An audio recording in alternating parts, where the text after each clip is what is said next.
Mazda's been on a roll with every vehicle they've introduced in the last couple of years. Today I'm taking a look at the company's newest entry into the ever-expanding subcompact crossover segment, the all-new 2016 Mazda CX-3.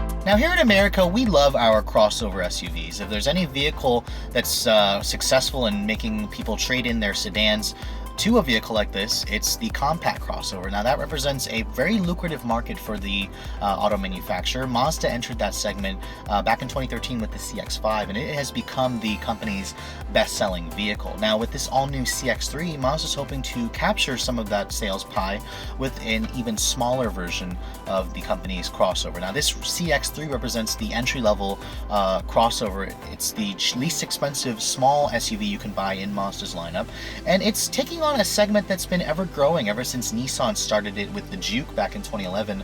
Mazda and Honda are entering the segment for 2016, and with this all-new CX-3, the company started off with pretty good bones. This rides on the all-new Mazda 2 platform, which will not be coming to the States as of this review. If you guys want the all-new Mazda 2, you're going to have to head over to your local Scion dealership and purchase the IA sedan, which is basically the sedan version of that platform. Now you can see the CX-3 is a very pocket-sized vehicle. This subcompact SUV segment is very tiny. Now compared to the very popular compact crossover segment, this vehicle is about 10 inches shorter than the comparable CX-5, about 3 inches narrower, and it has about a 6-inch shorter wheelbase. So this is a very small vehicle, and if you guys live in very urban environments and don't necessarily want something that's as big as today's compact crossovers, you're going to be looking at this subcompact class, which is now extended to Honda, Jeep, and Fiat, in addition to the long-running Nissan Juke. Now you can see the design of the CX-3 sports the Mazda family design language. That Kodo design language is ever apparent in the design of this car, from the front to the sides to the rear. The grille of the car has the traditional Mazda 5-point chrome grille with headlights that kind of flow into the grille. Now speaking of the trim levels, my particular tester is the mid-grade Touring. You can choose this car between the base Sport, Touring, and Grand Touring. The Touring model, compared to the Sport, has features like push-button start with smart entry, blind spot monitoring with cross traffic alert, and then of course the leatherette seats with the heated seat function. Overall, it's a pretty worthy upgrade, but if you guys do choose the Sport, one thing about this compact crossover or subcompact crossover segment is it comes very well equipped. The 16-inch wheels that you're seeing on my tester are standard on even the Sport models. The very nicely finished cabin is also basically included. Even the Mazda Connect 7-inch screen, that's standard on even the base Sport model. So you guys aren't really missing out too much by going with the base model. Now looking around the side profile of this car, it basically looks like a hatchback. In fact, the EPA doesn't even classify this really as an SUV because the windows in the back aren't tinted. Even if you guys go for the higher trims like the GT, the back windows will not be tinted, and that's something that the EPA basically does for any vehicle that they classify as an SUV. Now looking at the rear of the vehicle, it's a very handsome design. Again, it looks more like a taller Mazda 2 hatchback in its look. Those dual outlet exhausts are standard on all the models, and these integrated taillights look very nice. They basically mimic the front headlights and complete the cohesive design. Overall, I think the CX-3 is very handsome. It definitely looks more like a hatchback to me, but let's take a look at the interior and see how it carries over that Mazda design theme. Now stepping inside the cabin of the all-new 2016 CX-3, you can see the design language in here is very familiar if you guys are well versed in your current crop of Mazda products. The steering wheel and instrument panel comes straight off of the best-selling Mazda 3 sedan and hatchback, and you can see the seats on my tester are the leatherette. It's the faux leather seats with some nice red stitching. If you guys go for the Sport model, it'll give you cloth. If you guys go for the GT, it'll give you real leather with some suede inserts in the seats. Now stepping inside the CX-3, it does give you somewhat of a higher step-in height versus a traditional hatchback vehicle, so it does give you that higher seating position. Now overall, while I'm sitting in this car, it definitely feels really narrow. That's one thing you're going to feel, is the fact that this vehicle is about 3 inches narrower than your traditional compact crossover. Now shutting the door, It has a pretty nice solid feel to it, so that level of quality that you expect from a Mazda product is certainly evident when you get inside the interior. Now, here's the key for the vehicle. It's Mazda's intelligent access key. They've been using this key fob for years. If you guys go for the touring models and up, it'll come standard with a push-button start. So to start the vehicle up, all you have to do is keep the key inside the car, put your foot on the brake, and then push the button right there to start the engine. And then what you're hearing is the only engine available in the CX-3. It's the company's 2-liter Skyactiv G 4-cylinder engine. This is the same engine you're going to find in the Mazda 3 sedan and hatch, and even the Mazda Miata, which is just tuned differently. Now, looking at the rest of this interior, the CX-3 definitely carries over the design theme of Mazda, giving you more of a premium ambiance versus a lot of its more mainstream competitors. The dashboard right here is stitched right here with very soft padding with some contrast stitching. It looks very nice. The rest of this design is certainly very interesting. It reminds me a lot of the Miata in going with that sportier zoom design theme that Mazda likes to go for. The dash on this upper portion here is hard touch plastic, and I'm not really a big fan of this place right here where the LCD screen goes. You can basically see it's tacked on. It looks a little bit more aftermarket than some of the other Mazda vehicles with that 7-inch Mazda Connect screen. Looking at the upper door panels here, they are hard touch plastic, but Mazda gives you some nice silver painted plastic here accents. I really like the red stitching, or the red armrest pads, and the stitching for this particular touring model. There's some leatherette more on the door panels, and then the window is automatic up down for the driver only. I kind of wish they made it for the passenger, but this is the entry-level car. Now, looking at the steering wheel, this is the same steering wheel that comes off of the Mazda 3 sedan. You have your steering wheel audio controls, you have that carbon fiber look trim. I believe the touring model gives you the leather wrap, so that's another reason why you'd go for the touring, in case you guys don't really like the non-leather wrapped wheel. And you can see the gauges. I'm not really a big fan of them. I don't like the tiny tack. It's really hard to read, but this is an automatic, so you don't really need to. The speedo is large. It's easy to see there. And there is no temperature display, just a blue, basically an idiot light to let you know when the engine is cold or when the engine is overheating. The controls down here, if you guys go for the GT model, you will get automatic climate control, just a single zone. That's another reason why you want to choose the GT. The touring and sport models have the manual climate control here. It's very simple, straightforward to use. The heated seats come with the touring model as well. And then down here you have your USB, 2 USB ports, an SD card slot for your navigation function, an aux port, and then a power outlet, and then a little bit of storage right there. Looking at this screen here, it is controlled via the controller right here, or you can also control it via the touchscreen, which I prefer to use the controller right here, just because I don't like getting nasty fingerprints all over the screen. But nevertheless, when you go to the home screen here, you can see you have your traditional Mazda sources here, such as your setting, navigation, communication, which is your phone, entertainment, and then your apps. Apps isn't really the typical apps that you expect. It's basically just HD traffic, fuel economy monitor, maintenance, and then your warning guide, so it's not really apps. Going to the nav screen here, my tester does have the nav option. You can add it as a dealer for the dealer accessory for the touring models. The GT will come standard with the nav. You can see it's Mazda's traditional navigation function. It works pretty well. It works actually a lot better than the other mainstream navigation systems that I've used.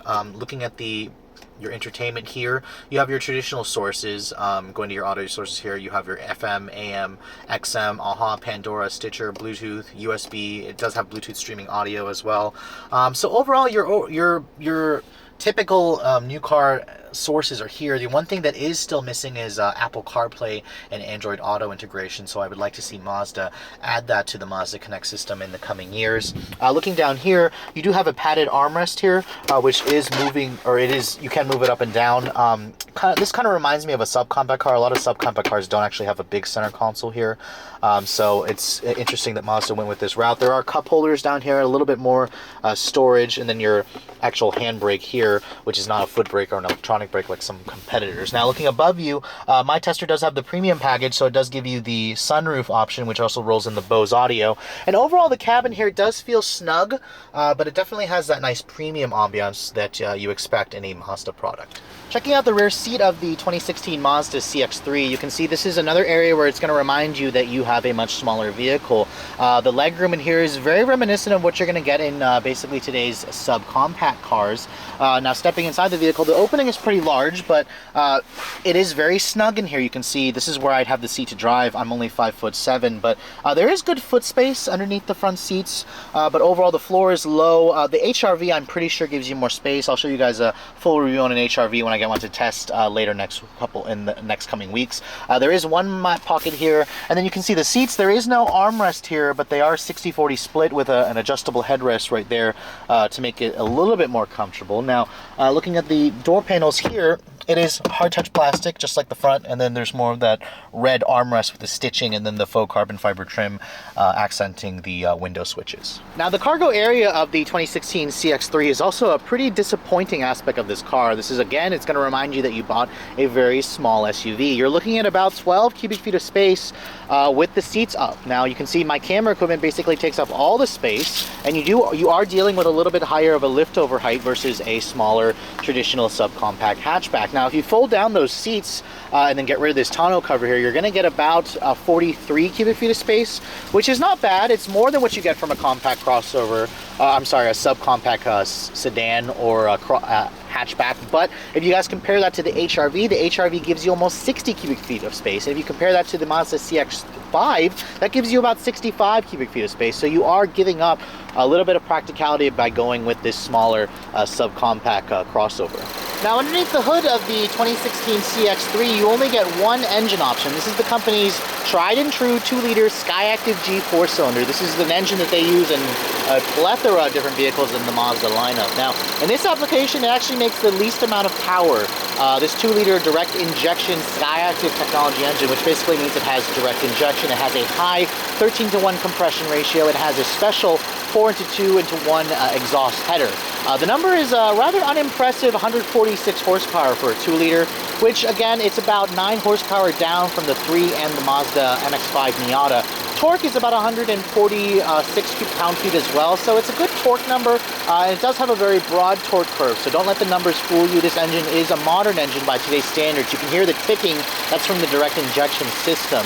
Now, you can take your pick between front-wheel drive, which is standard, or about $1,200 for all-wheel drive. You only get a 6-speed automatic transmission, a conventional automatic. There's no CVT like some of its competitors.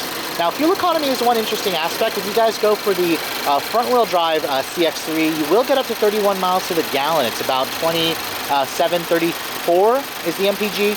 Now, this all-wheel drive model is a little bit heavier. It does lower the fuel economy a little bit more. This one's rated at about 2531 MPG, so quite a bit less, about 29 miles per gallon combined is what you're going to average. This does use regular gas. This vehicle weighs pretty light. It's actually only 2,900 pounds. That's basically what you're going to find a Honda Civic would weigh.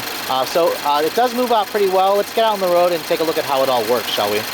Now, first setting off in the 2016 Mazda CX-3, this is my first time driving Mazda's new subcompact SUV. The sense that I'm getting very quickly is the fact that it doesn't feel like an SUV at all. It seriously just feels like a new Mazda 2 hatchback that just happens to sit up a little bit higher.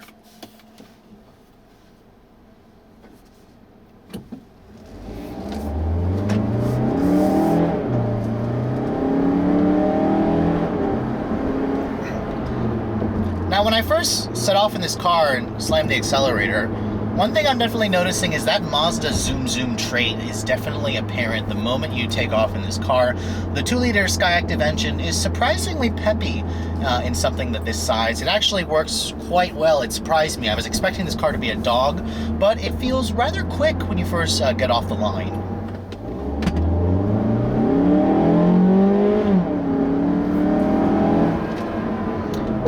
Now, one thing about this engine is you do have to push it a little bit hard. You got to get the revs up to really feel the power.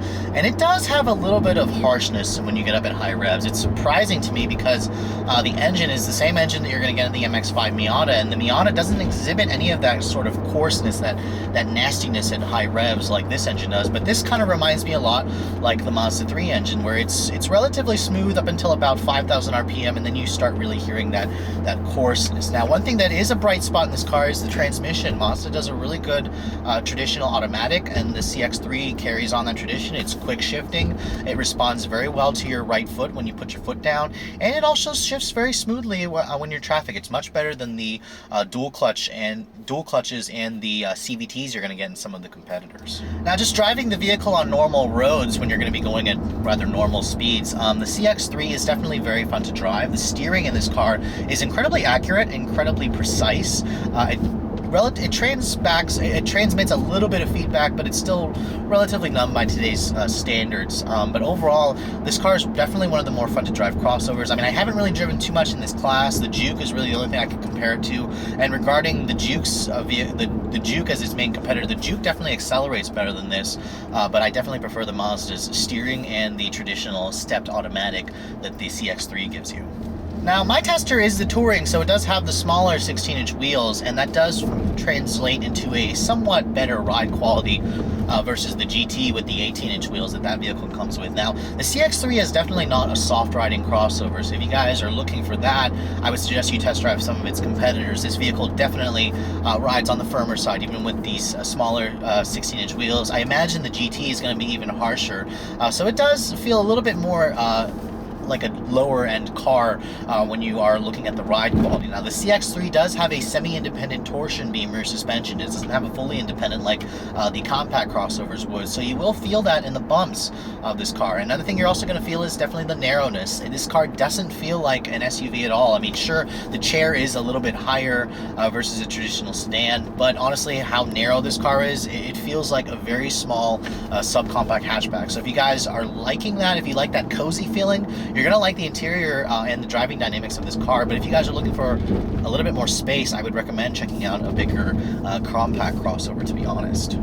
The noise levels are also a little bit on the higher side for this vehicle. Now, it's not a noisy car by the class by any means, so if you guys are looking in this class of car, you're going to expect slightly elevated levels of road noise and engine noise. Really, the main thing that I hear coming through is the engine when you really push it, and then you do hear a little bit more road noise than you would in a compact crossover.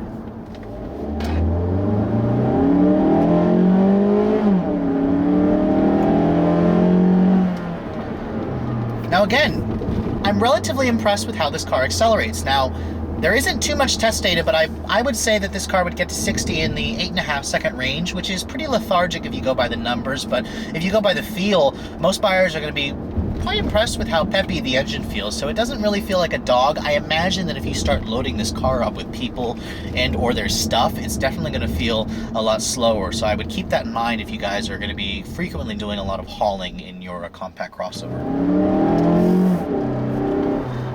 Now, being the Mazda way, when you get it on a curvy back road like this, the car performs very well. It's very small, it's very light. You are going to feel that lightness the moment you get into the corners with this car, and you're going to love it. If you guys are a driving enthusiast, you're going to love how this car feels in the corners. You're only really going to be complaining when you are trying to pass people. It doesn't have very much passing power just from the lack of horsepower, but overall, the handling of this car is definitely one of the tops in the class in that traditional Mazda way.